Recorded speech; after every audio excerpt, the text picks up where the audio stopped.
I've always believed that space held secrets beyond our comprehension, but nothing could have prepared me for the horrors that awaited us at the edge of the known universe. My name is Dr. Sarah Connor, lead astrophysicist on NASA's Deep Space Exploration Team, and this is my account of the events that unfolded during our mission to investigate an anomaly that defied the very laws of physics we hold dear. It all began on a seemingly ordinary day at Mission Control. We were monitoring the data streams from our latest space probe, the Hawking X, which had been sent to observe a newly discovered black hole in a distant galaxy. The mood in the room was light, filled with the usual banter and the soft hum of computers. Little did we know that in mere moments, everything we thought we knew about the universe would be turned on its head. As I sipped my third cup of coffee, a sudden spike in the readings caught my attention. At first, I thought it was a glitch. It had to be. The data suggested we were receiving a signal from within the black hole's event horizon. Impossible. Nothing, not even light, can escape from beyond that point. Yet there it was, clear as day on our monitors. "Hey, Mike," I called out to my colleague, trying to keep my voice steady. "Are you seeing this?" Mike wheeled his chair over, his brow furrowed as he peered at my screen. "That can't be right.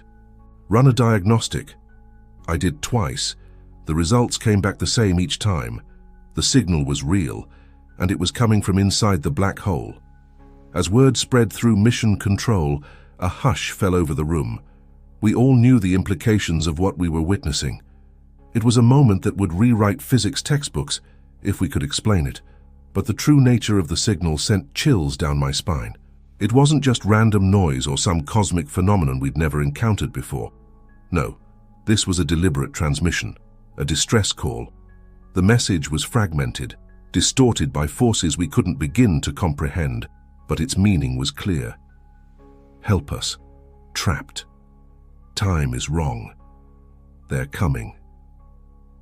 Those words would haunt me for days to come, echoing in my mind as we scrambled to make sense of the impossible.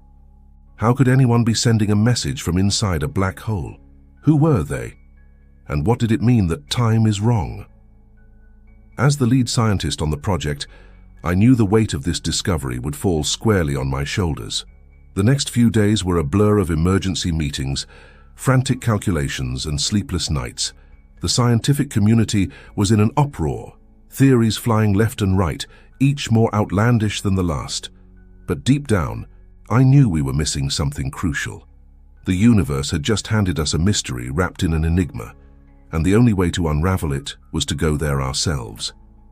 It took weeks of arguing with NASA administrators and government officials, but finally a decision was made. We would send a manned mission to investigate the source of the signal. The risks were astronomical, but the potential for discovery was too great to ignore. As I stood before the selection committee, pleading my case to be part of the crew, I had no idea of the horrors that awaited us in the depths of space. If I had known then what I know now, would I have still volunteered? The answer, I fear, is yes. The thirst for knowledge can drive us to terrible places, and some truths are better left undiscovered. But there's no turning back now. As I write this, our ship, the Endeavour, is being prepped for launch. In a matter of days, we'll be embarking on a journey to the edge of reality itself. My team and I are about to face the unknown, armed only with our wits and the hope that we can unravel the mystery of the black hole's cry for help. Little do we know, we're not just going to explore the unexplored. We're about to become entangled in a cosmic horror that spans millennia and threatens the very fabric of our reality. May whatever gods exist in this vast, uncaring universe have mercy on our souls. The launch of the Endeavour was a moment of triumph, tinged with an undercurrent of dread. As we broke free from Earth's atmosphere, I couldn't shake the feeling that we were flies willingly flying into the spider's web. Our crew of 6, myself, Captain Rodriguez, Engineer Chen, Medical Officer Dr. Patel, Communications Specialist Yuki, and Physicist Dr. Reeves, were the best in our fields. But would our collective knowledge be enough to face whatever awaited us? The journey to the black hole would take months, even with our advanced propulsion systems. We settled into a routine, each day filled with system checks, data analysis, and speculation about what we might find. At night, in the artificial quiet of the ship, I would often find myself staring out the viewport, watching distant stars blur past us. It was during one of these contemplative moments that the first strange occurrence happened. I was alone in the observation deck when I saw it, a fleeting shadow at the edge of my vision. When I turned, there was nothing there, just the empty room and the endless void of space beyond the reinforced glass. I dismissed it as a trick of the light, or perhaps my eyes playing tricks after hours of staring into the darkness. But then it happened again and again, always just out of sight, always disappearing when I tried to focus on it. I didn't mention it to the others at first. We were all under immense pressure, and I didn't want to add to the tension with what could easily be explained away as stress-induced hallucinations.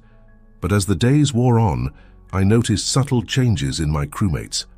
Dr. Patel became increasingly irritable, snapping at the slightest provocation. Yuki would sometimes trail off mid-sentence, her eyes glazing over as if seeing something none of us could. It was Captain Rodriguez who finally brought it out into the open during one of our daily briefings. "I know this sounds crazy," he began, his usually steady voice wavering slightly. "But has anyone else been seeing things? Shadows? Movement where there shouldn't be any?" The relief in the room was palpable as, one by one, we all admitted to similar experiences. Engineer Chen had been hearing whispers in the engine room, unintelligible but clearly not part of the ship's normal sounds. Dr. Reeves confessed to waking up feeling as if someone, or something, had been watching him sleep. We ran every diagnostic we could think of. Air quality, radiation levels, our food and water supplies, all came back normal. There was no logical explanation for what we were experiencing. And yet, as we drew closer to our destination, the incidents became more frequent, more tangible. One night, I woke to find my personal tablet flashing with an incoming transmission. Groggily, I checked the screen, expecting a message from Mission Control. Instead, I found myself staring at a string of symbols I'd never seen before. They shifted and changed as I watched, forming patterns that seemed to hold meaning just beyond my grasp. I blinked, and the screen went dark. When I turned it back on, there was no trace of the strange message. The next morning, I hesitantly brought it up to the others. To my surprise, Dr. Reeves had experienced something similar. It was like the symbols were trying to communicate something, he said, his voice barely above a whisper. But every time I thought I was close to understanding, it would slip away. As we entered the final approach to the black hole, the anomalies increased exponentially. Equipment would malfunction for no apparent reason, only to start working perfectly again moments later. We'd catch glimpses of our own reflections in screens and windows, but the faces staring back at us would be distorted, aged, or even unrecognizable. The breaking point came when we witnessed time itself seeming to unravel around us. During a routine systems check, Yuki and I watched in horror as a dropped stylus fell upwards, hanging suspended in mid-air before suddenly clattering to the floor as if nothing had happened. Hours later, Captain Rodriguez swore he saw Dr. Patel walk through a solid wall, only for her to appear from around the corner seconds later with no memory of the incident. We were all on edge, jumping at shadows and questioning our own sanity. But we had come too far to turn back now. The black hole loomed before us, a monstrous void against the starry backdrop, pulling at the very fabric of space-time. And there, on the edge of that cosmic abyss, we saw it, the source of the signal that had brought us to this point of no return. A massive structure hung in space, defying the immense gravitational pull of the black hole. It was clearly artificial, its sleek lines and strange geometries speaking of an intelligence far beyond our own. But parts of it seemed to fade in and out of existence, as if it wasn't fully anchored in our reality. As we prepared for our approach, a chill ran down my spine. We had come seeking answers, but I couldn't shake the feeling that we were about to unlock a door that was never meant to be opened. The black hole's maw yawned before us, a portal to the unknown, and we were willingly stepping through. Little did we know the true horrors were yet to begin. The distress signal that had led us here was about to reveal its terrifying origin, and we would soon learn that some mysteries are better left unsolved. The alien structure hung before us, a twisted amalgamation of technology and cosmic horror.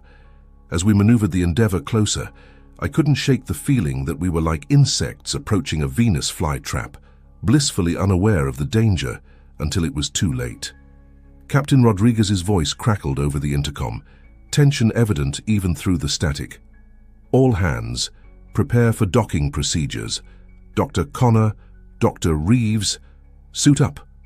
The interior of the structure seemed to shift and warp, corridors stretching impossibly long one moment, then contracting the next. Gravity fluctuated wildly, and more than once I found myself walking on what should have been a wall or ceiling. "Connor to Endeavour," I called out, fighting to keep my voice steady. "We're inside, but something's wrong. The laws of physics don't seem to apply here." Static was my only reply. We were on our own. As we ventured deeper into the alien ship, the true nature of our situation began to reveal itself. We found chambers filled with technology beyond our comprehension, pulsing with energies that made our instruments go haywire. But it was the remnants of the ship's crew that truly chilled me to the bone. They were everywhere, bodies frozen in various states of terror and decay. Some looked almost human, while others were so alien that my mind struggled to comprehend their forms. But all shared one horrifying trait. They seemed to flicker in and out of existence, caught in some kind of temporal loop. In one room, we witnessed the death of a creature over and over again. It would materialize, let out a silent scream, and then disintegrate, only to reform and repeat the process. I felt bile rise in my throat as I realized we were watching a moment in time stuck on infinite repeat. "My God," Reeves whispered, his voice shaking. "What happened here?"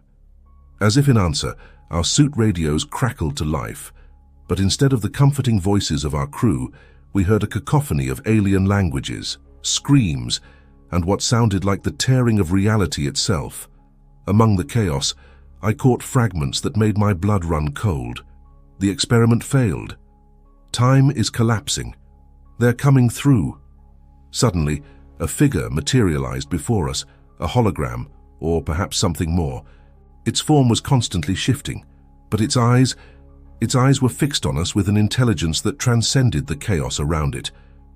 "You should not have come," it said, its voice resonating not through our radios, but directly in our minds.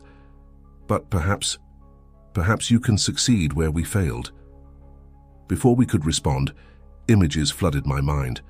I saw a civilization far more advanced than our own, conducting experiments on the very fabric of space-time. I saw their discovery of what they thought was a gateway to other dimensions, a way to harness the power of the black hole itself. And I saw their horrible realization as they understood what they had actually done. They hadn't opened a gateway.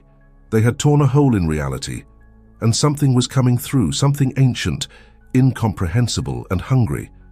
The visions stopped as abruptly as they had begun, leaving me gasping and disoriented. Reeves was on his knees, his body shaking with silent sobs. "You must complete the cycle," the alien presence said. "Close the rift, or all will be lost. But beware, they will try to stop you. They have tasted your reality, and they want more." With that, the figure vanished, leaving us alone in the impossible geometry of the alien ship. But we were no longer alone. In the shadows, something moved, shapes that hurt the eyes to look at directly. Tentacles of pure darkness that reached out with malevolent intent. "Run!" I screamed, grabbing Reeves and pulling him to his feet. We fled through the shifting corridors, the laws of physics bending around us as we desperately sought the airlock. Behind us, I could hear the scrabbling of things that should not exist in our universe, their hunger palpable even through our suits. We barely made it back to the Endeavour, sealing the airlock behind us as tendrils of shadow clawed at the hull. As we collapsed in the decontamination chamber, I knew that our mission had changed. We hadn't come to rescue anyone. We had come to save reality itself. But as alarms blared throughout the ship and the black hole's pull grew stronger, I feared we might already be too late. The horror we had unleashed was spreading, and the barrier between our world and the chaos beyond was growing thinner by the second. Our journey into darkness had only just begun, and the true test of our sanity and humanity lay ahead. The Endeavour shuddered as we broke away from the alien structure, alarms blaring throughout the ship. Captain Rodriguez's voice, tight with barely controlled panic, came over the intercom. "All hands, brace for emergency maneuvers. We're detecting massive gravitational fluctuations." I stumbled to the bridge, my mind still reeling from what we'd witnessed aboard the alien vessel. The rest of the crew was already there, their faces pale and drawn. Through the view screen, I could see the black hole writhing, tendrils of darkness reaching out like hungry fingers. "Report," I managed to croak out, my throat dry with fear. Dr. Patel spoke up, her usual calm demeanor shattered. "The black hole. It's changing. Growing. Our instruments are going crazy. It's like reality itself is starting to break down around us." As if to punctuate her words, a bolt of energy lashed out from the event horizon, narrowly missing our ship. Where it passed, I could see the stars behind it distort and twist, as if that section of space had been rewritten. "We need to get out of here," Yuki said, her fingers flying over her console. "I'm trying to send a message back to Earth, but something's interfering. It's like our transmissions are being sent back in time or to someplace else entirely." A chill ran down my spine as I realized the implications. "It's them," I whispered. "The entities from beyond. They're not just coming through. They're rewriting the rules of our universe." The next few hours were a nightmare of desperate maneuvers and failing systems. Engineer Chen worked tirelessly to keep our engines online as Captain Rodriguez pushed the Endeavour to its limits, trying to break free of the black hole's ever-increasing pull. All the while, the fabric of space-time around us continued to unravel. Reality flickered like a faulty hologram, and more than once I found myself experiencing multiple versions of the same moment simultaneously. In one instant, I was on the bridge watching Chen frantically repair a console. In another, I was in my quarters, staring at a version of myself that looked decades older, her eyes filled with an unspeakable horror. These temporal echoes grew more frequent and intense as we struggled to escape. The line between past, present, and future blurred, and I began to question whether time had any meaning at all in this twisted realm we'd entered. Dr. Reeves was the first to succumb to the madness. I found him in the lab, scrawling complex equations on every available surface, the walls, the floor, even his own skin. But these weren't any mathematical formulas I recognized. The symbols shifted and changed as I watched, seeming to reach out to my mind with tendrils of alien logic. "Don't you see?" Reeves babbled, his eyes wild and unfocused. "It's all connected. Time, space, thought. They're all one. We're just puppets dancing on cosmic strings." I tried to calm him, to make sense of his ramblings, but as I approached, he let out an inhuman shriek. Before I could react, he lunged at the airlock controls.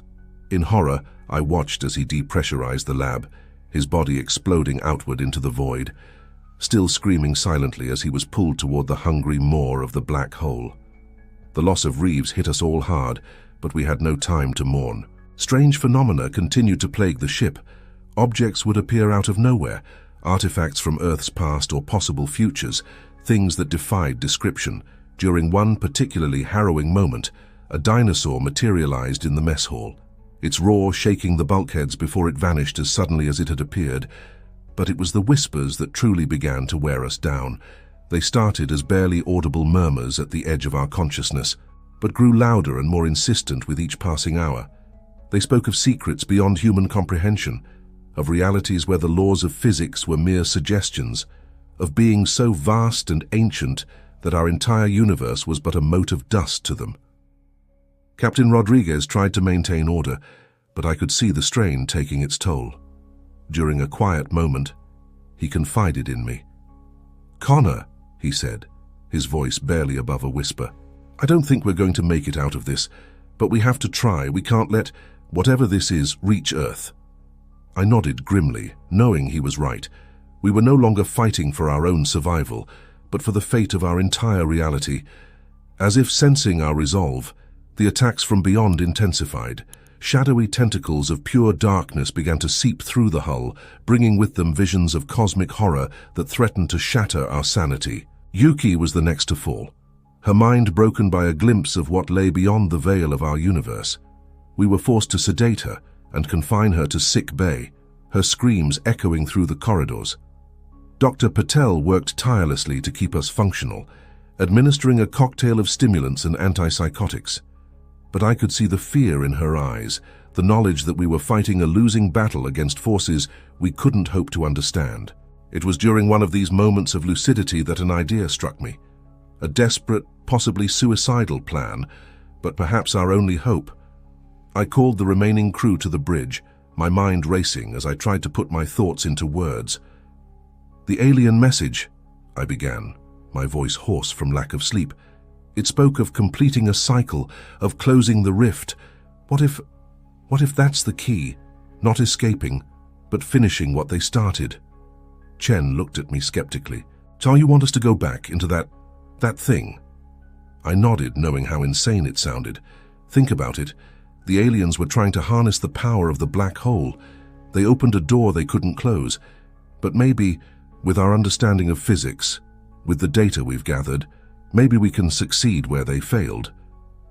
Captain Rodriguez was silent for a long moment, weighing the options. Finally, he spoke. "It's suicide," he said quietly. "To see, but we're dead either way if we don't try something. Plot a course back to the anomaly, Chen. We're going in." As we turned the Endeavour around, facing once more the swirling chaos of the black hole and the alien structure that hung on its edge, I felt a mix of terror and grim determination. We were about to attempt the impossible, to close a rift in space-time itself. But as we drew closer, the whispers in my mind grew to a deafening roar. Images of cosmic horror flashed before my eyes, and I felt my grasp on reality slipping. Were we really saving the universe, or were we puppets dancing to the tune of some incomprehensible elder god? As the alien structure loomed before us once more, I realized that we were about to find out one way or another. The Endeavour shuddered as we docked once more with the alien structure, the metal of our hull groaning in protest against forces it was never designed to withstand. Through the viewports, I could see the swirling maelstrom of the black hole, its event horizon now a writhing mass of impossible geometries and colors that hurt to look at directly. "This is insanity," Chen muttered as we prepared to disembark. "We barely made it out alive last time, and now we're going back in." I couldn't argue with him. Every fiber of my being screamed that this was wrong, that we should turn tail and run as far and as fast as we could. But the rational part of my mind, what was left of it, knew that this was our only chance. Not just for our survival, but for the survival of our entire reality. Captain Rodriguez, Dr. Patel, Chen and I donned our suits, leaving the sedated Yuki behind in sick bay. As the airlock cycled open, I took one last look at the Endeavour, wondering if I'd ever see it again. The moment we stepped onto the alien vessel, I knew something had changed. The shifting corridors and fluctuating gravity were still there, but now there was a palpable sense of anticipation. It was as if the very structure itself was aware of our presence, of our intentions. We made our way deeper into the heart of the alien ship, following the pull of some unseen force. The whispers in our minds grew louder, more insistent, forming a cacophony of alien thoughts and forbidden knowledge. More than once, I saw one of my teammates freeze, their eyes glazing over as they were assaulted by visions of realities beyond human comprehension. "Stay focused," I urged, though I could feel my own grip on sanity slipping. "We have to find the source, the heart of the rift." As we pressed on, the laws of physics began to break down completely. We walked on ceilings, passed through solid walls, and at one point found ourselves moving backward in time, watching our own footsteps retreat before us. It was during one of these temporal shifts that we stumbled upon a chamber unlike any we'd seen before. The room, if it could be called that, was a vast spherical space that seemed to exist in multiple dimensions simultaneously. In the center floated a device of impossible complexity, its surfaces shifting and changing as we watched. Tendrils of dark energy pulsed from it, reaching out toward the black hole beyond the ship's hull. "This is it," I breathed, my voice filled with awe and terror. This is what tore the rift between realities. As we approached the device, holographic displays sprang to life around us, showing readouts in an alien language that somehow, terrifyingly, I found I could understand. The knowledge flowed into my mind, burning like fire as it rewrote my understanding of the universe. We need to reverse the polarity," I said, my words sounding distant and strange to my own ears. "Invert the quantum flux and reharmonize the temporal resonance." Chen looked at me like I'd gone mad, and perhaps I had, but his engineering instincts kicked in, and he began to work on the device, his hands moving with a surety that belied the impossible task before us. As we worked, reality itself seemed to rebel against our efforts. The chamber shook, and through gaps in the hull, I could see the black hole writhing, tendrils of darkness reaching out as if trying to stop us. Voices that were not voices screamed in our minds, promising power, knowledge, godhood, if we would just stop, just let the rift open fully. Captain Rodriguez was the first to fall, his mind finally snapping under the pressure. He began to laugh, a horrible, broken sound, as he clawed at his helmet. "Don't you see?" he giggled, his eyes wild. "We're already dead. We died the moment we received that signal. Everything since then. It's all been a dream." Before we could stop him, he unsealed his suit, his body exploding outward as it was exposed to the vacuum. But instead of dying, he simply changed. His flesh twisted and reformed, melding with the alien technology around us. In horror, I watched as what had once been our captain became part of the ship itself, his screams of ecstasy and agony echoing through our minds. Dr. Patel was next, her body suddenly aging decades in a matter of seconds, before rejuvenating and then dissolving into a cloud of quantum possibilities. One moment she was there, the next she was everywhere and nowhere. Her consciousness spread across multiple realities. Through it all, Chen and I worked frantically, fighting against forces we couldn't hope to understand. The device pulsed and writhed under our hands, fighting us every step of the way. I felt my own mind beginning to fragment. The rise and fall of civilizations across countless worlds, the grand tapestry of existence laid bare before my mortal mind. And I understood, truly understood, the horrifying truth of our reality and the things that lurked beyond it. Then, with a sound that could have been the scream of creation itself, the rift began to close. Reality rushed back in, filling the void left by the retreating chaos. The alien ship shuddered and began to break apart, drawn inexorably toward the event horizon of the black hole. "We need to go now!" I shouted, grabbing Chen and pulling him toward where I hoped the airlock would be. As we ran through the disintegrating structure, I saw glimpses of other realities, other versions of ourselves making the same desperate sprint. Some made it, many didn't. We burst through the airlock into the Endeavour, the ship's AI already firing up the engines before we had fully cycled through. As we pulled away from the alien vessel, I watched through the view screen as it was torn apart, the black hole collapsing in on itself as the rift finally, mercifully, closed. The Endeavour shot away from the collapsing singularity, alarms blaring as we pushed the engines well beyond their safe limits. I felt a great weariness settle over me as the adrenaline began to fade, the weight of what we'd experienced threatening to crush my very soul. We had done it. We had closed the rift and saved our reality, but as I looked at Chen, the only other survivor of our ill-fated mission, I knew that the cost had been unimaginably high, and the horrors we had witnessed, the knowledge now burned into our minds, would haunt us for the rest of our days. As the Endeavour limped back toward Earth, I couldn't shake the feeling that this wasn't truly over. We had glimpsed something beyond the veil of our reality, and I feared that it had glimpsed us in return. The rift might be closed, but the abyss would always be there, waiting, and somewhere in the depths of space, in the darkness between realities, I knew that the entities we had encountered were not defeated. They were merely patient. The voyage home would be long, and I dreaded what awaited us when we returned. How could we possibly explain what had happened? who would believe us? And more terrifyingly, what if someone did? What if they wanted to open the rift again? As I drifted into an uneasy sleep, my dreams were filled with visions of cosmic horror and the whispered promises of ancient, hungry gods.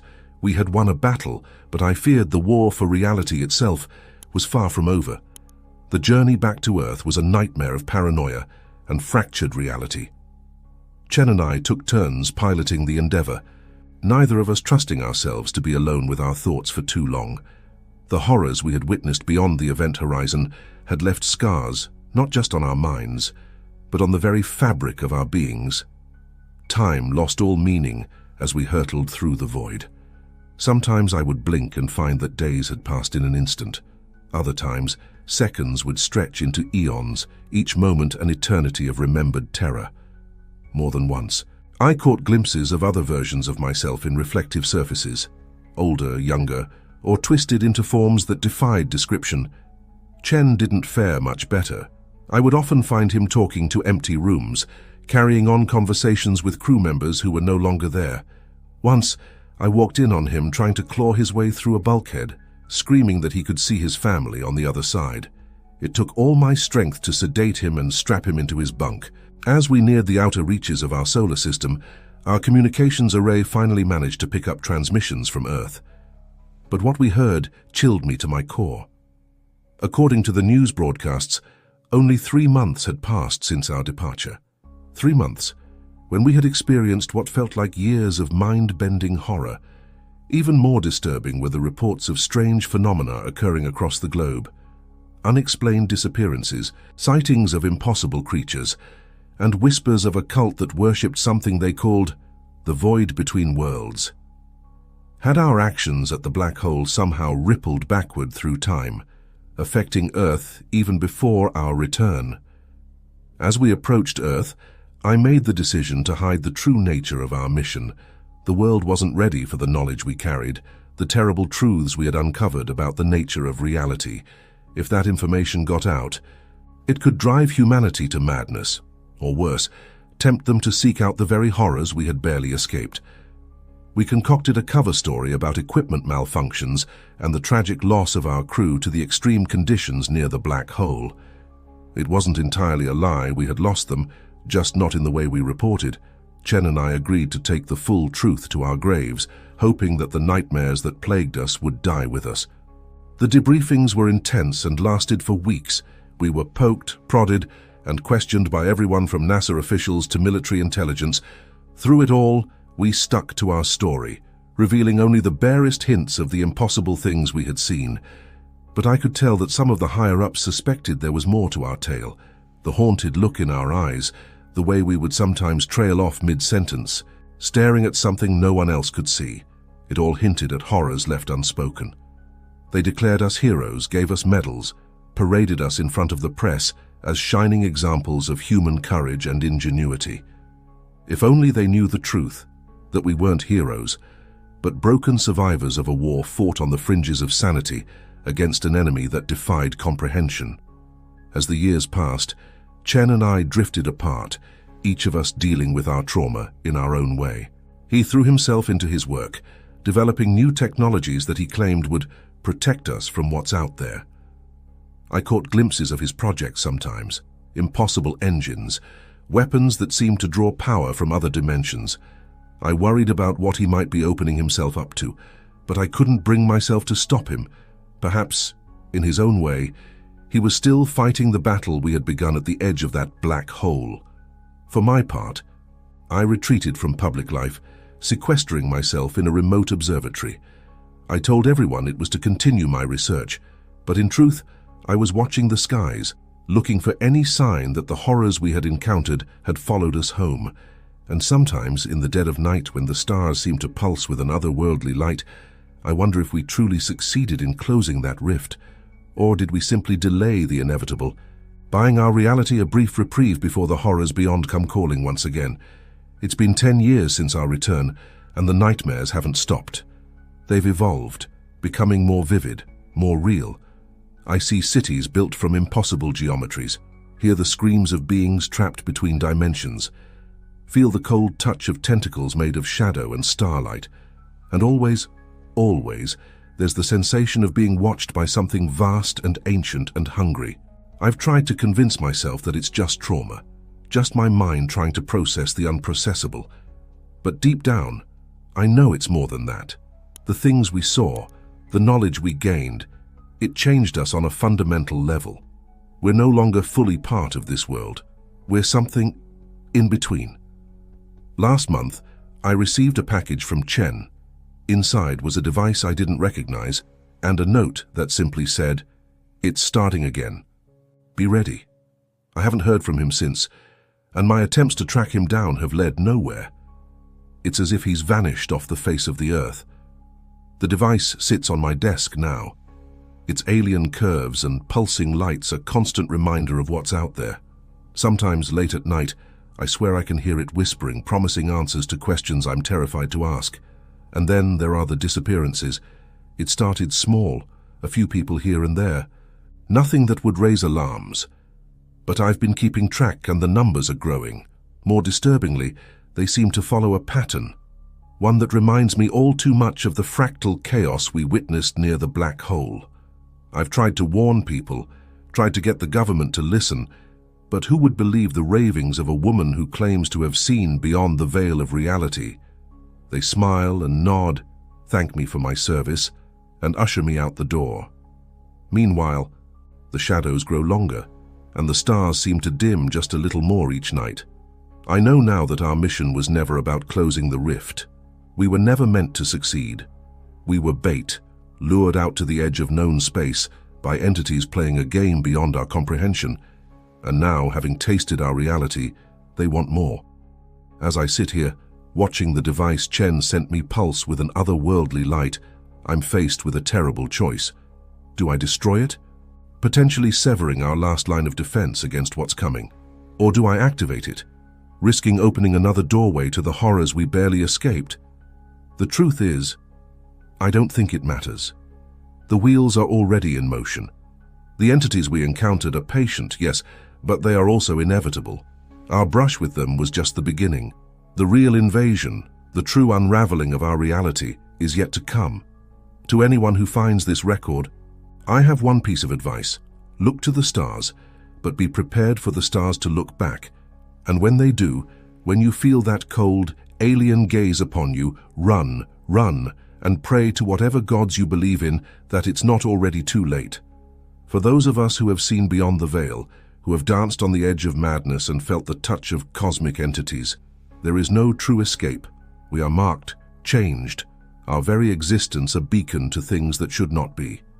As I write these final words, I can feel the fabric of reality thinning around me. The shadows in the corners of my room seem deeper, more alive, and there, just at the edge of my hearing, I can make out a familiar sound, the impossible signal that started this whole nightmare. It's calling again, calling for help, or perhaps calling its masters home. This time, I don't think I have the strength to resist. To whoever reads this, I'm sorry. We tried to save you. We tried to close the door, but the abyss always finds a way.